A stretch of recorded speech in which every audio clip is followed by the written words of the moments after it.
Yes, sir. And with that, Ross, why don't you take over and tell us what your expertise says on what we've got going here? Because I think we're talking campus carry, we're going over campus parking, and we're going over signage and everything else in between.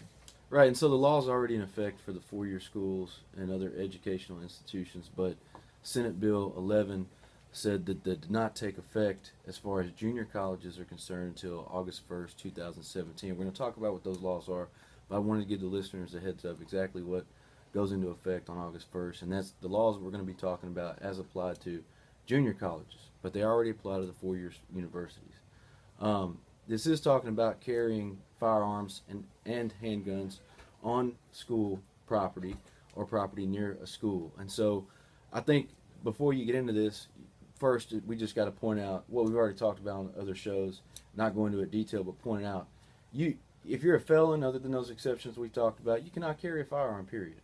Okay, if you do not have a license to carry a handgun, then the only time you can carry a handgun is on your own property, okay, or within your vehicle, as long as it is a concealed, in some kind of container. So then you ask, well, what about if it's a license to carry? Well, even if you're in a handgun, you cannot carry a handgun that is plainly visible to another person unless you have that license to carry and it's in a holster. So people ask me all the time, well, can I carry my handgun around the park or whatever? No, you got to have it in a holster. It's got to be in a shoulder or belt holster, or you're breaking the law. Okay, and so you can't just openly carry. Some people, I can't believe this law. Well, it doesn't mean you can just carry it however you want to carry it. It's got to be in a holster. That's right. Okay, and so you also can't be a part of a street gang or otherwise prohibited from carrying the pistol or breaking the law than a traffic offense. So then, in those sense, those regulate no matter what. Even if we're on school property, you got to follow those laws. So that's why I mentioned them at the very beginning. Okay. So then, can a regular citizen, generally speaking, can they carry any gun inside a high school building, or a junior high building? I'm talking about lower type of educational institutions. The answer is no. A person cannot carry a firearm on the physical premises of a school or educational facility. The physical premises means a building or portion of a building, okay, but does not include any public or private driveway, street, sidewalk, walkway, parking lot, parking garage, or parking area. Okay, so you cannot carry it inside the high school building. Might a regular person carry any gun inside a high school building? A person may be able to carry a firearm. Okay, we're talking about any gun here. Firearms, we're talking about firearms. May be able to carry a firearm into the physical premise of a school or educational facility if they have written authorization by regulation or, by some kind of approval of the school.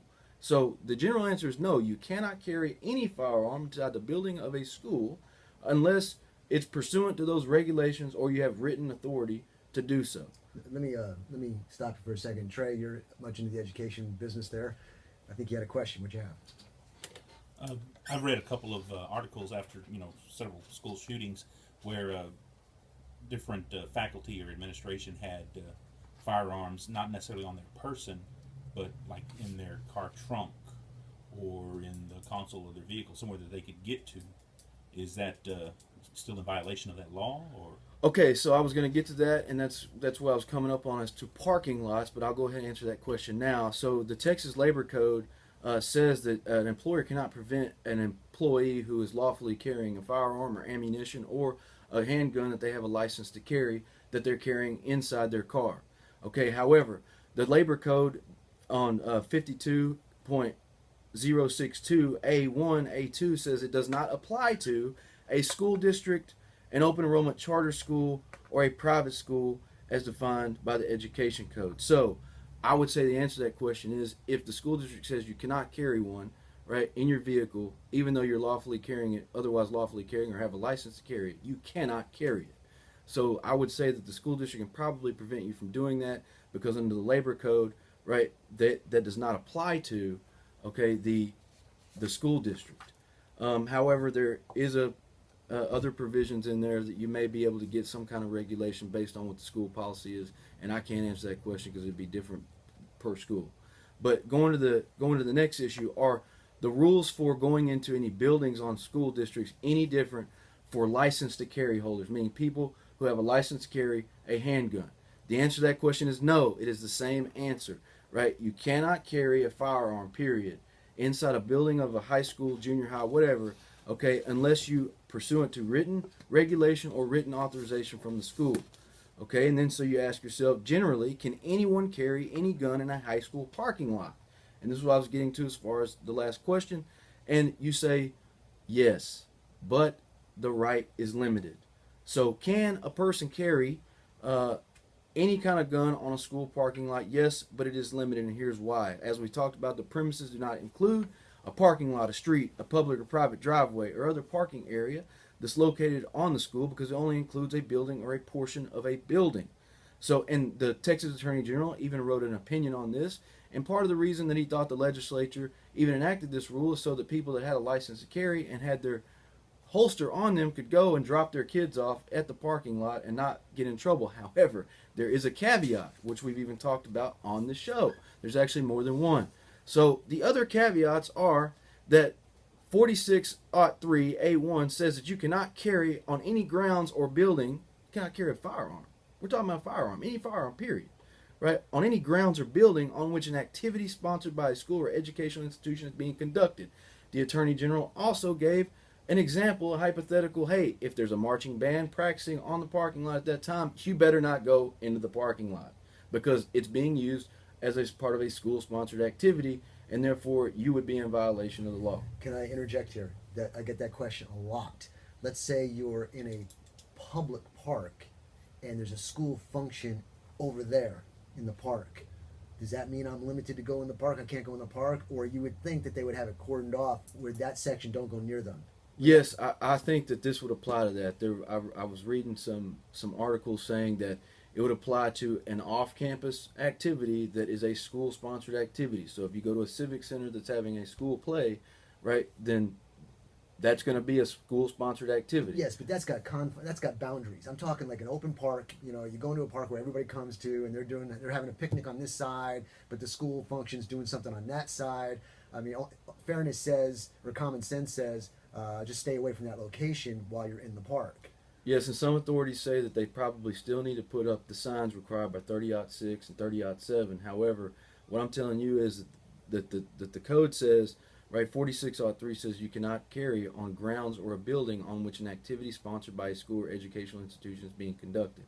Right, and that does not say anything about notice under 30.6. You know what gets me? Right here is where that really cool word should come in, reasonable. You know how it's always reasonable everywhere else in the law? And here, there's no room for reasonableness. I got you. I mean, I think there's always some room for that. You can always make due process arguments, but those are not arguments that you want to be making.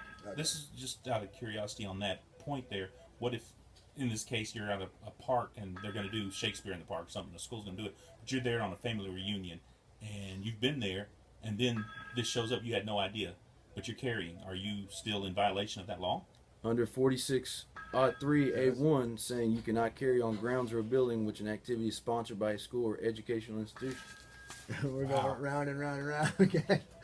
All right, if we got a call, if that's for us, let us know. Okay. I can get it right to you. Well, if you got it, yeah, put them on. We got a call coming in. Who we got on the air?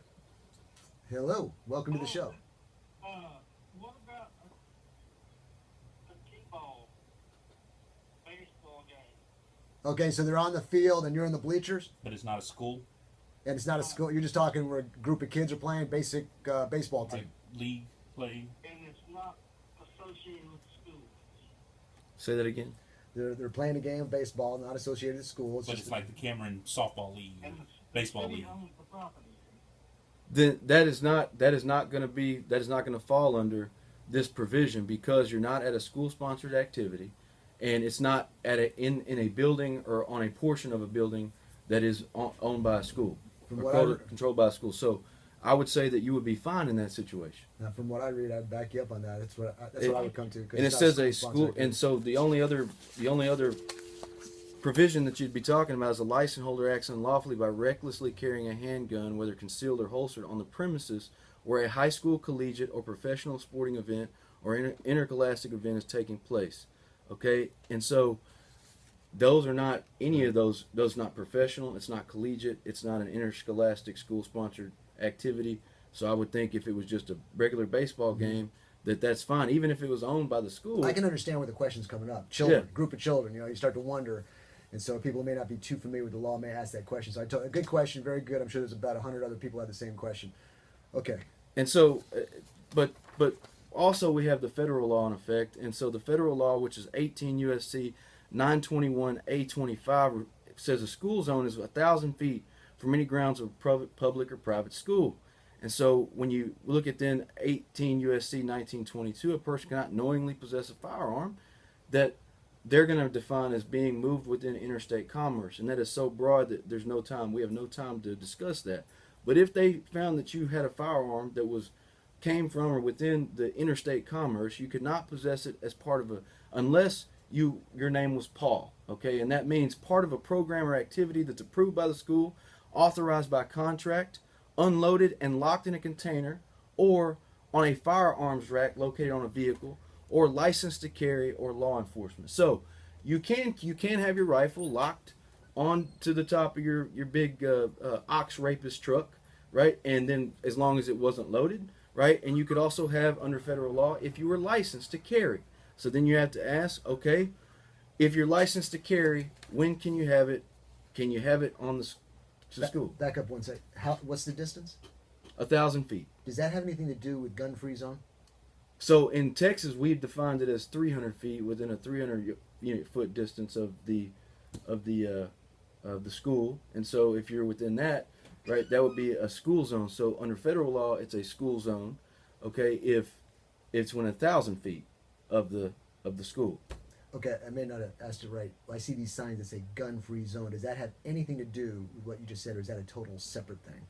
That may be. I mean, it could be. Okay, we'll I talk mean, about that could later. it could be what somebody's interpreting it as, Okay. but I don't. I Per just threw that circumstance, on it your may lap, not okay. be that. Sometimes we've talked about people put that up when it's not even a legal sign. So I mean, that's not going to prohibit a license holder from going on Right, just because exactly. it says a gun-free zone. My So- understanding was if you did a crime there, you get a certain. Right. You get a certain. What do you call it? It would be enhanced. It'd be enhanced It'd be even under enhanced to one state degree, law that's if you were in one of those zones that was within a school zone. Right. If it's a drug-free zone or a gun-free zone, it gets enhanced. Okay. Okay, but it doesn't prevent a license holder, Correct. as far as handguns are concerned, from Correct. carrying in all instances. Okay, and so then we go to generally, can a regular citizen generally carry any gun in the buildings of state colleges? So the answer would be probably not. So a person cannot recklessly possess a firearm on the physical premises in a building or portion of a building of an educational institution unless it's authorized or the person possesses the handgun and is licensed to carry the handgun. So only license holders, okay, or those with written authorization can possess in the buildings. Okay, may license holders always carry in buildings of state colleges or universities. Listen to what I'm saying here. State colleges or universities. And the answer, no, that this doesn't apply to junior colleges until August 1st, but that I'm going to include junior college in here so I don't have to repeat it over and over again. So it doesn't apply to junior college to August 1st, but that would be a state junior college as well under these laws. So under that circumstances, a person cannot open carry. A person cannot knowingly open carry means knowingly display in plain view of another person on the premises of a public, private, or independent institution of higher education. They also cannot open carry in the private driveways, streets, parking areas of a public, private, independent institution of higher education. You cannot open carry on college campuses. And it's quite obvious why. I mean, we're breaking the boundaries of allowing firearms to come back or to get onto campus. But with all that hell that's going on in this world, we don't want to instill any type of panic. So we're not taking away the right. However, we're being low key about it. Wouldn't you say that's a correct statement? Correct. Okay. Okay. And so, but you can't even carry a concealed handgun on a portion of those premises that are located on the campus. And so for this purposes, campus means all land and buildings owned or leased by an institution of higher education. So it's all land that's owned or leased.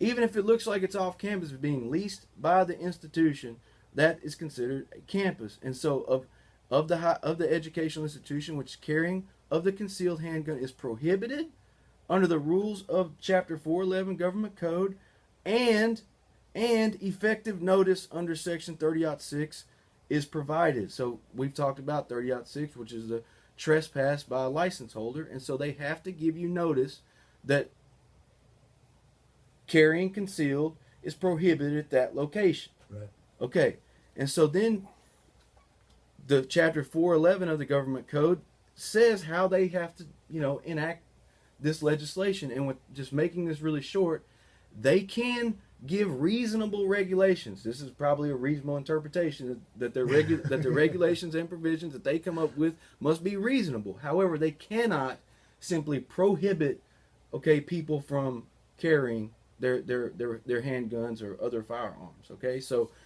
with that said, and they must give notice under 30-6. So what about private colleges and private universities? A person cannot recklessly carry in the same way possess a firearm. We're talking about all firearms here on the physical premises. That means a building or a portion of a building of an educational institution unless they're authorized or licensed to carry under Chapter 411 Government Code. Okay, so may license holders always carry in buildings of private colleges or universities? The answer is no.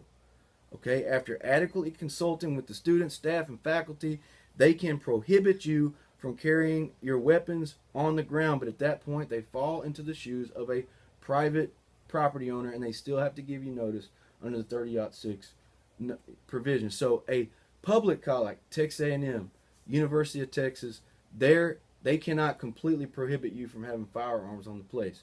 However, the private universities like Baylor, what is the one in Georgetown? I was trying to think.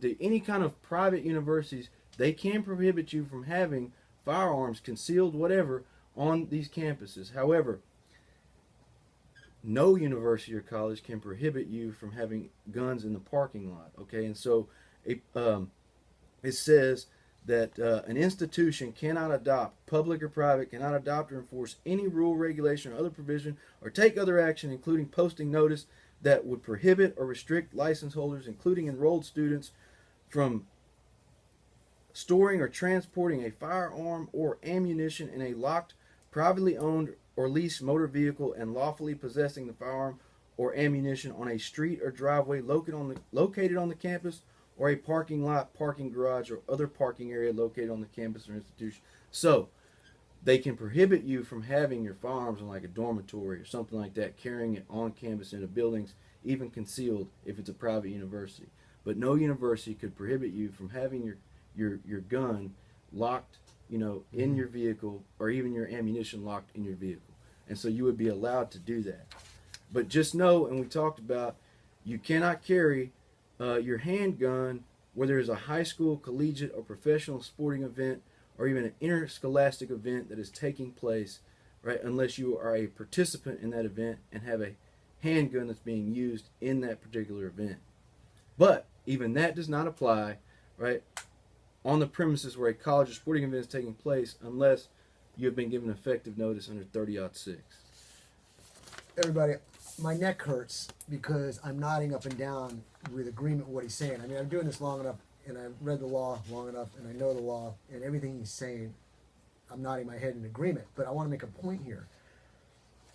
When you go to a class, the state requires a 5.5-hour class, and like you have a certain block of time for one aspect of the class, a certain hour, a certain block of time for another aspect of the class. And when it comes to the law, what we're going here, we went over one little segment. We're not done yet. We were going over one segment, and we spend about 25 minutes on the radio here going over that one segment. I've got to go over penal code after penal code in the class. So how do you expect to remember it all? That is why I can't tell you how valuable this segment is in general.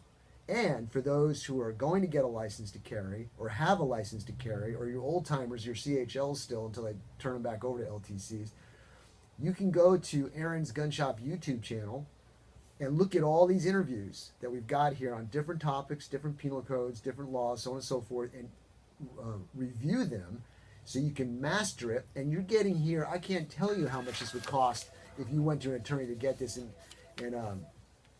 Rick and Ross here, they're doing a fantastic job explaining. We got a call coming in? I'll tell you what, let's take the call, see what we got.